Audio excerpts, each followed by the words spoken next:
Bom, eu sou enfermeira, ou enfermeira, usando um dos dois sinais, sou enfermeira.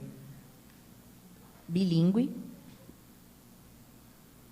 E eu gostaria de falar sobre a minha atuação durante esse tempo. E como é esse atendimento ao paciente surdo. E, afinal de contas, quem é o protagonista dessa história?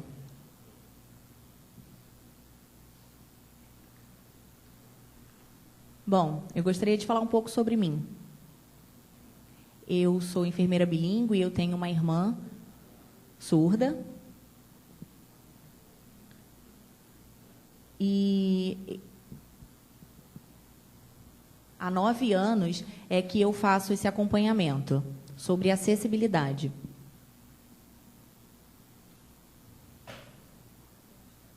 Eu tenho também um Instagram, onde eu dou ênfase à acessibilidade e faço divulgações e informações para promover a saúde da pessoa surda.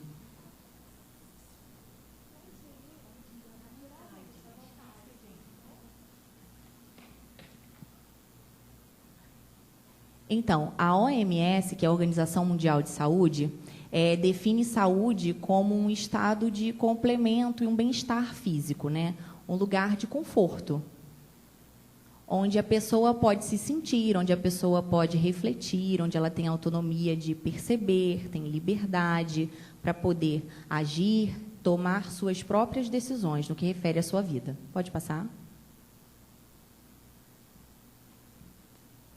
O que, de fato, seria autonomia?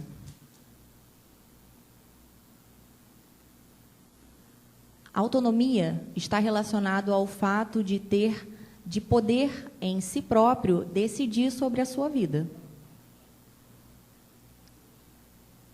E como isso está relacionado à saúde?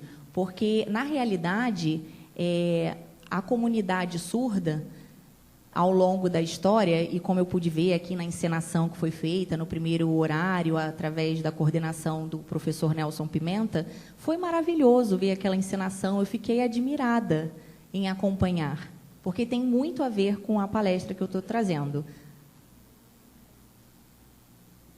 É uma realidade das pessoas surdas, que estão sempre acompanhados pelos pais ou pela mãe, de algum familiar ou de um amigo que tem conhecimento de língua de sinais, mas ele tem um conhecimento razoável, então faz o acompanhamento desse surdo. E quando é um assunto de ordem particular? Bom, seria excelente o tratamento direto do médico com o seu paciente surdo. Pode passar. Gostaria de falar sobre privação. A privação dessa autonomia, e é exatamente o processo do início disso.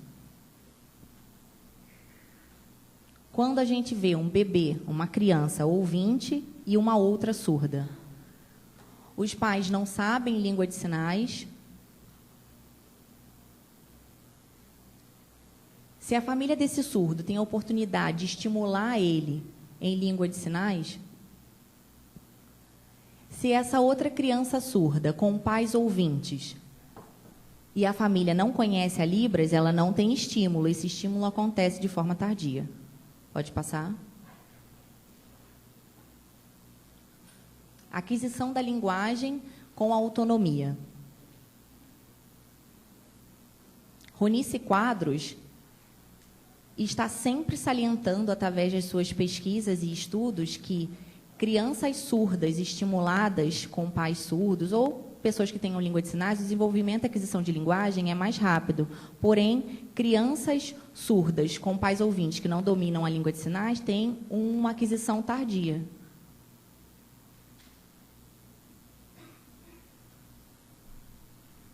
Sobre a privação da língua dentro do lar. Os ambientes familiares, a gente acaba percebendo que o surdo está sempre excluído. Pensa numa festa, numa confraternização de família, onde tem um churrasco e tem uma música tocando, e aquela criança surda está ali, alheia a tudo aquilo. Mas, se essa criança surda, com familiares surdos, que se relacionam em língua de sinais e que há uma troca, essa criança tem uma aquisição mais rápida de língua.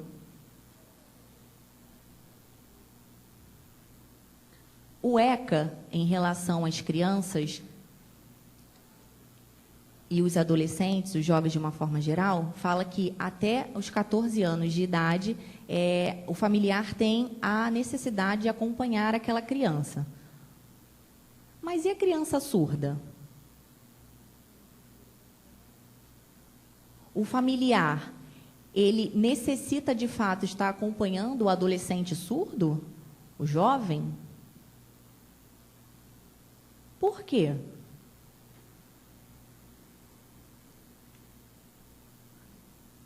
Falando de uma forma legal e jurídica, deveria sim seguir. Porém, fazendo pesquisas e procurando artigos, textos que falem sobre, nada encontrei. E não tem. E os familiares continuam acompanhando. Passa, por favor.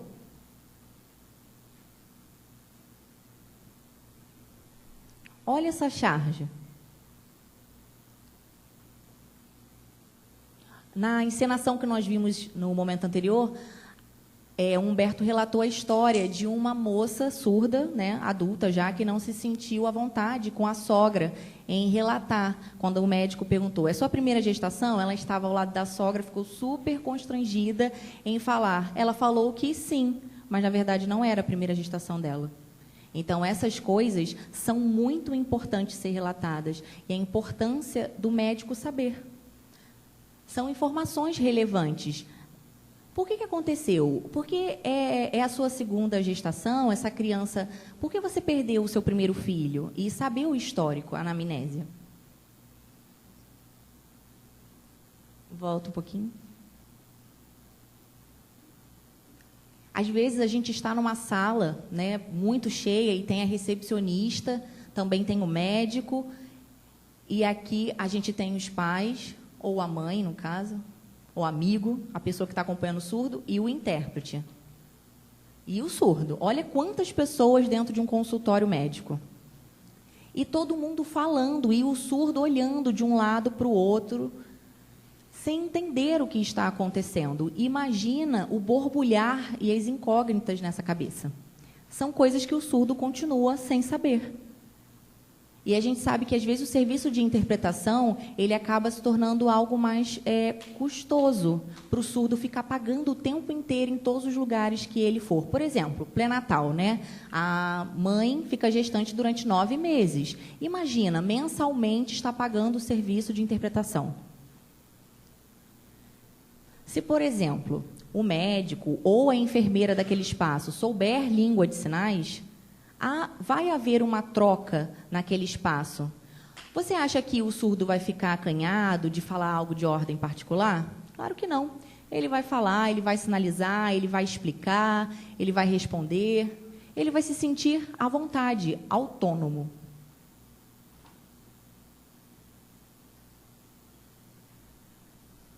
Uma outra questão é a sexualidade. É um entrave entre famílias, surdas e ouvintes.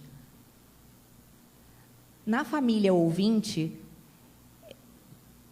a gente sente que há um atraso no passar dessa informação. Parece que a família fica sempre postergando conversar sobre sexualidade com seus filhos. E na família do surdo? Essa informação para o surdo, com familiar ouvinte, às vezes nem chega. Aquela orientação básica, olha, você está tendo relação sexual, é importante você usar algum método contraceptivo, usar camisinha. Olha, são diálogos que deveria ser feito, e a maioria dos surdos não tem isso em língua de sinais. dentro do seu ambiente familiar. Porque, na realidade, os familiares dos surdos impõem para a escola essa responsabilidade. Vai para a escola. E lá na escola... E eu fico pensando, é do INES essa responsabilidade? Exemplo, vamos botar a escola, é o INES. Poderia ser outra escola que os surdos frequentem. Porque, na realidade, se começou um movimento sobre a saúde da pessoa surda. E aqui, no Rio de Janeiro, principalmente no INES, em 1994... até 1995, nesse período.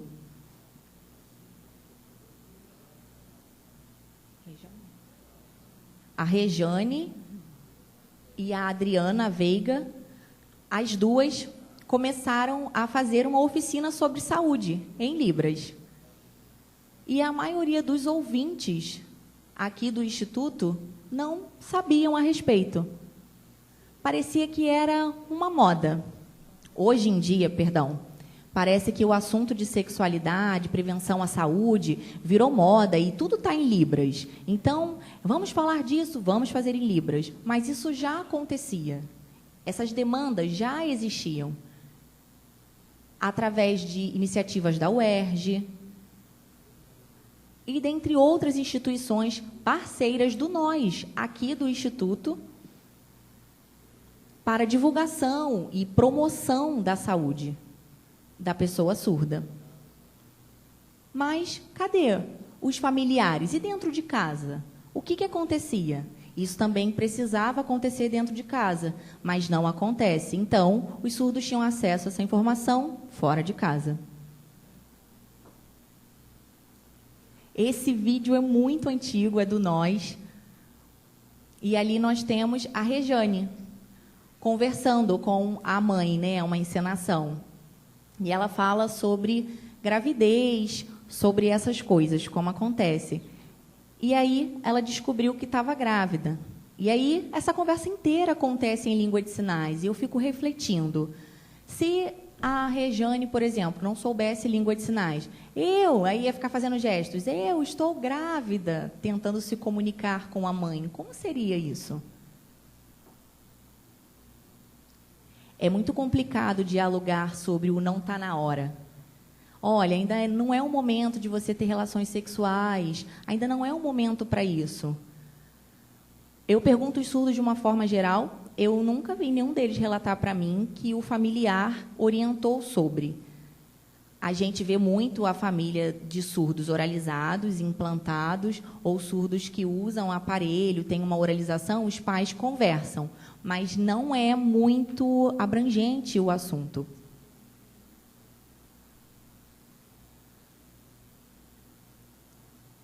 A gravidez também na adolescência. Quais são as estratégias para diminuir esses acontecimentos?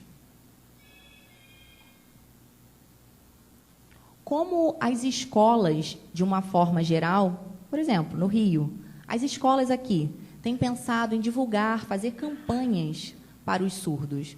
Os ouvintes têm acesso o tempo inteiro, as pessoas estão falando sobre isso, na internet está em português, a primeira língua deles. E os surdos, cadê os materiais? O Nós tem muitos materiais elaborados há bastante tempo atrás, que até muito me surpreendeu. Era em vídeo, gente, VHS. Muito interessante relembrar. Os familiares sempre pensam, comigo nas consultas, a minha filha está protegida, ela está segura. Mas, vocês viram aqui na encenação que foi feita? De fato, aquela menina estava transtornada. Porque ela viu duas pessoas ouvintes falando o tempo inteiro sobre ela. Eu não sei se alguns sabem que aqui estão. As mães que acompanham, né, as filhas na gestação, no pré-natal, durante os 9 meses, a maioria acabam conversando e decidindo que aquela filha precisa fazer ligadura e essa surda, e é feito sem ela saber, e aí depois aquela surda tenta engravidar durante muito tempo e acha que não é fértil mais. E aí ela vem descobrir que, para além do que ela queria, foi feita uma intervenção sobre o seu corpo. E aí as surdas passam por essa situação de perguntar à sua mãe: por que você fez isso? O que está acontecendo? E aí elas têm um relato da decisão que foi tomada. Métodos contraceptivos também, como o uso do anticoncepcional. A surda, às vezes, não consegue dialogar, óbvio, por uma questão de língua, com o médico, e aí o familiar conversa, tem todas as informações, por exemplo, um amigo tem todas as informações. Olha, esse remédio é excelente para mim, ele é muito barato e ele é ótimo. Mas a gente sabe que anticoncepcional ele varia de pessoa para pessoa por ser um hormônio. Então, a gente não pode achar que o que foi bom para o outro vai ser bom para a gente.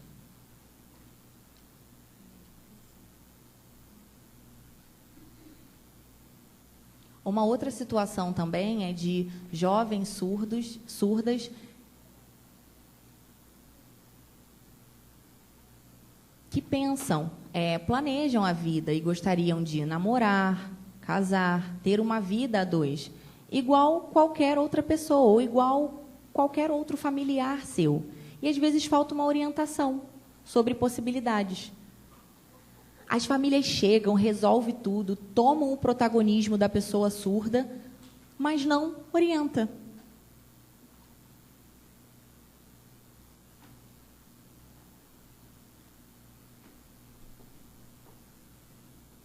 As famílias acabam tomando decisões por essas pessoas surdas, e a gente sabe que as mães...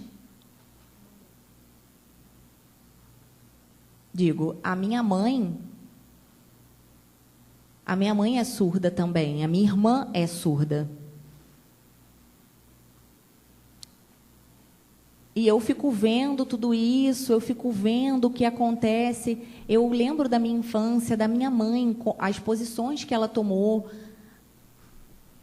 Eu tinha autonomia, a minha irmã não. Ela estava o tempo inteiro acompanhada. A vontade que eu tinha era: solta ela, vem comigo, vem ser livre. Quando eu ia para... Minha mãe sempre queria levar a minha irmã à médica, a minha mãe dizia: não, eu vou tomar a frente. Então, a gente estava o tempo inteiro ali juntas e eu fui acompanhando tudo isso. Eu peço desculpa à médica presente, mas está aqui. Após os 14 anos, por que as mães participam da consulta, né? São questões para a área da saúde. O que falta também dos médicos atuantes da área da saúde é formação e orientação sobre essa área acadêmica. Informações sobre quem é o sujeito surdo. O que se tem falado sobre surdez? O que é Libras? Na prática do exercício que eles se deparam com um paciente surdo. E aí há aquele choque, um bloqueio, um desconforto. E isso tem aumentado, porém, o interesse também.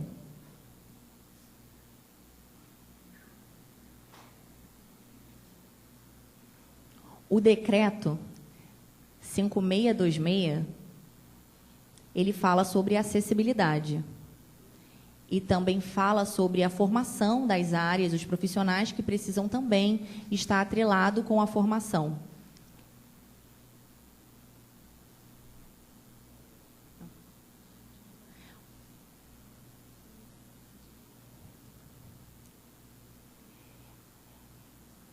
E também ele fala sobre intimidade e acessibilidade para a pessoa surda. E existe também um regulamento que fala sobre a ética desse profissional, que depois também eu vou apresentar para vocês. Pode passar.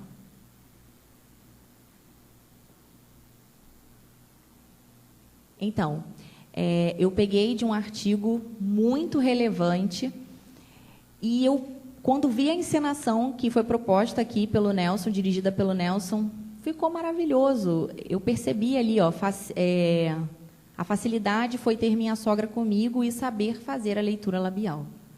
A sogra junto comigo? É difícil ter que levar minha mãe em todo lugar que eu vou. Os profissionais deviam saber a Libras. Eu concordo, fato. Fico com vergonha de falar na frente da minha mãe sobre os meus parceiros. Olha isso.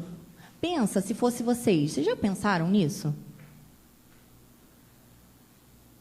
Quem tem mães ou familiares surdos? Ou quem aqui é mãe de surdo também? Tem filhos surdos? Menino ou menina?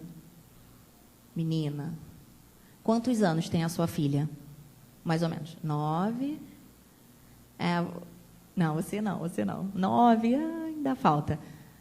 Até lá você já está mega fluente em língua de sinais. Assim eu espero, tomara. E você? Quantos anos? Menino ou menina? Quantos anos? 12. Então, como você consegue conversar? É você que acompanha?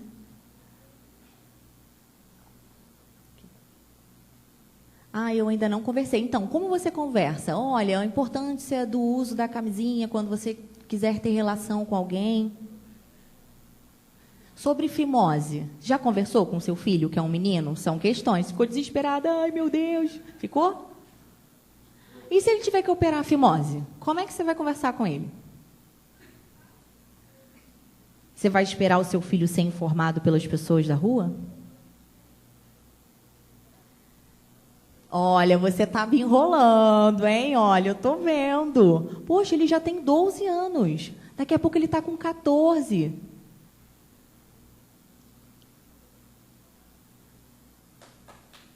Parabéns. Obrigada por compartilhar. É isso aí, a gente precisa ter consciência. E vocês? 7. Até lá você já está mega fluente, vai falar sobre saúde. Tem mais? Não? 7? 9? Não. Não. Mas eu gostaria que vocês praticassem a empatia, se colocassem no lugar. Vocês viram a ensinação que teve aqui no horário da tarde? E eu fiquei lembrando da minha irmã. São violências que acontecem diariamente que causam desconforto e angústia e que pode gerar uma depressão. Porque se com a família eu não tenho uma relação de diálogo, bom, eu como surda, dentro de casa, se eu tenho relação de diálogo e converso com as pessoas em língua de sinais, a informação chega. É uma surda, igual, mas dentro da casa dela não há língua de sinais.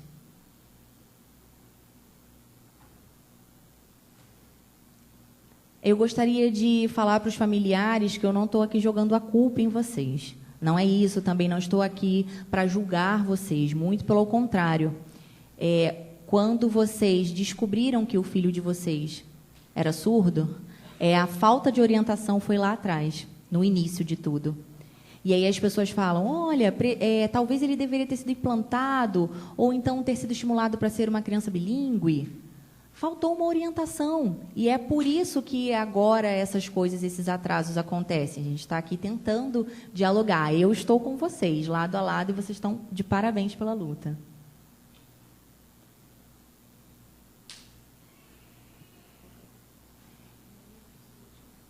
Eu já afirmei em consulta que sou virgem só para minha mãe não ficar triste comigo ou com raiva.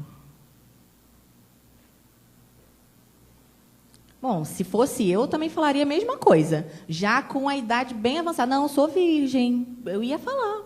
Minha mãe do meu lado. Pensa na angústia, no constrangimento. Não é verdade? Ai, que bom. Não sou a única, concordam comigo. Ai, que bom.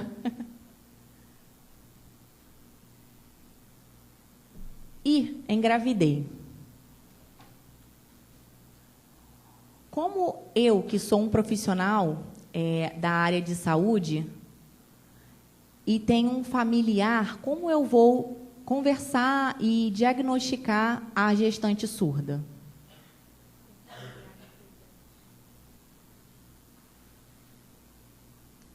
Quem responde pelas tomadas de decisão da gestante surda? Vai ficar ali um ping-pong com o familiar e a surda? Aí a família, não, deixa que eu respondo, peraí que eu sei. É sempre assim o que eu vejo. Olha, eu atuo há 9 anos acompanhando mulheres surdas. Às vezes, a mãe não autoriza o acompanhamento. Isso é engraçado, né? Sabe por quê? Porque, na realidade, a surda tem receios do que eu também possa falar. A surda, no caso, tem receio da família ser a ponte para o médico. E aí, eu me torno a ponte.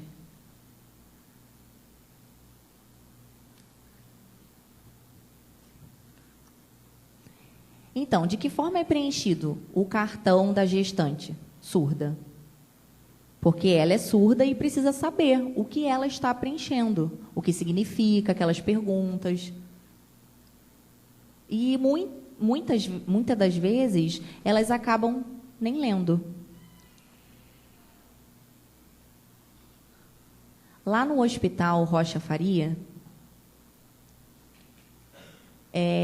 eu estou com um projeto, existe o projeto da cegonha, e eu estou acompanhando este projeto. E tem uma surda que tem questões cardíacas. Mas aí essa surda pensou, bom, eu tive o primeiro filho de parto normal, cesárea, e agora o segundo de cesárea de novo. Mas eu vejo todo mundo tendo filhos de parto normal. Por que eu estou sempre tendo filhos de cesárea? E dentro do preenchimento do cartão dela, de gestante, ela não sabia sobre. Não tem essa informação.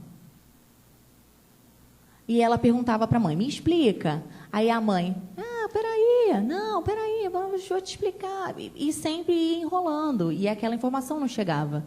Então, pedia a uma amiga, oralizada, o que significa isso aqui? Cardiopata. É ingestão de um remédio natural. É isso. É porque parecia o nome de um remédio, por causa da relação com a palavra homeopatia.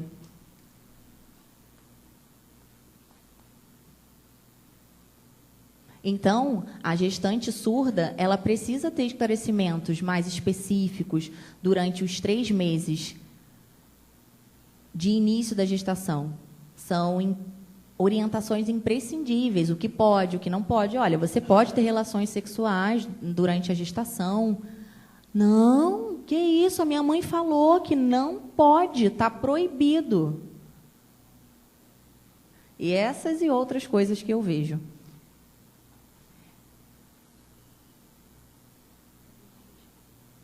Como que a gente faz também para orientar gestantes surdas que têm gravidez de risco também?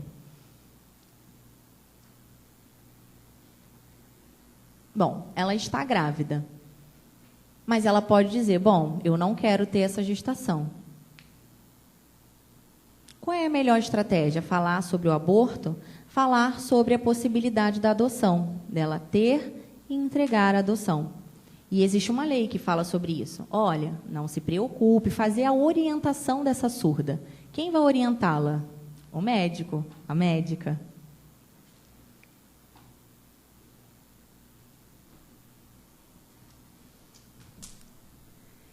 E aí, essa surda vai escolher ou não fazer o corte, né?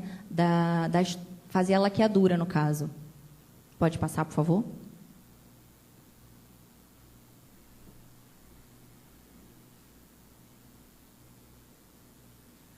Então, existe um código de conduta e de ética do enfermeiro, onde a gente precisa respeitar a particularidade, respeitar o direito do ser humano, o direito à vida, ou também o direito, né, em situações de morte e pós-morte. E o artigo 2 fala sobre manter, 82 fala sobre manter segredo, sobre um fato sigiloso, do qual eu, profissional, preciso dar conta. Isso é uma lei que orienta, a gente também tem um código que a gente segue e respeita. Pode passar?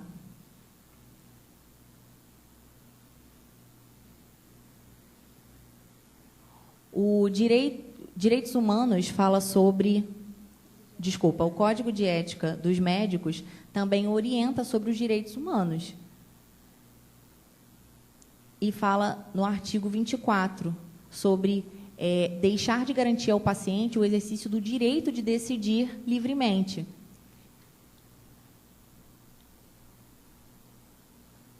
Eu compreendo as situações, mas, às vezes, os médicos também são coniventes com a decisão da família. E falta o médico perguntar à pessoa surda: e você? Você aceita com o que o seu familiar falou? Não. Anula o surdo e aceita a resposta familiar, validando ela como certa. Não é lei nem um decreto, né? É sobre o capítulo do Código de Ética do médico. E também sobre a relação com o paciente e os familiares. O artigo 42 diz respeitar o direito do paciente de decidir livremente sobre método contraceptivo. Nunca. Os surdos? Ele mesmo decidir e escolher qual método? Não, isso não acontece. Pode passar.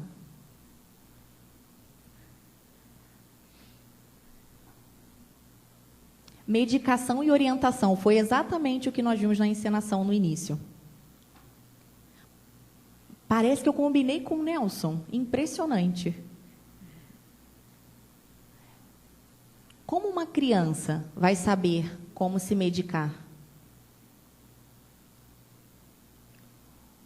Ou o que ela tem? Como vai passar? Quais sintomas? E o adolescente? Eu vejo por aí afora, e aí a gente pode falar aqui da realidade do Brasil, e eu também acabo viajando para palestras, e existem mães que dão anticoncepcional para as suas filhas sem elas saberem. Me explica como? Sim, elas dão diariamente. E não falam para essas filhas. Um pequeno parêntese. Em uma palestra, eu perguntei: vocês sabem sobre cefalia? Não? Ela também falou. E é um homem, perdão, é ele, desculpa. Ele ali sentado também, um surdo, falou que não.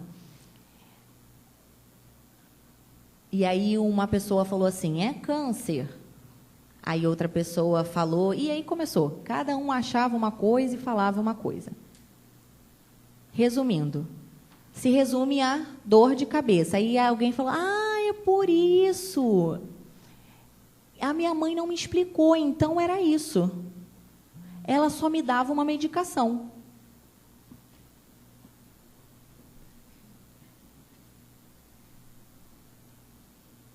Já estou finalizando. O que eu estou falando para vocês é um relato do que acontece. Então, falta a autonomia. E isso pode gerar um processo de depressão. Hoje, pela manhã, eu fui no pior lugar do mundo, em um cemitério. Porque um surdo se suicidou. E aí você vê, sabe, alguém que cresceu com você, a história de vida, e você acompanhou, e eu vou ser muito sincera, tudo isso ligado à falta de comunicação. Vocês, às vezes, pensam que isso é mínimo. É só comunicação, isso é insignificante, não é relevante. Gente, vamos se pôr no lugar do outro. Então, essa pessoa surda poderia ser o seu filho. Pode passar, por favor. Pode passar. Pode passar.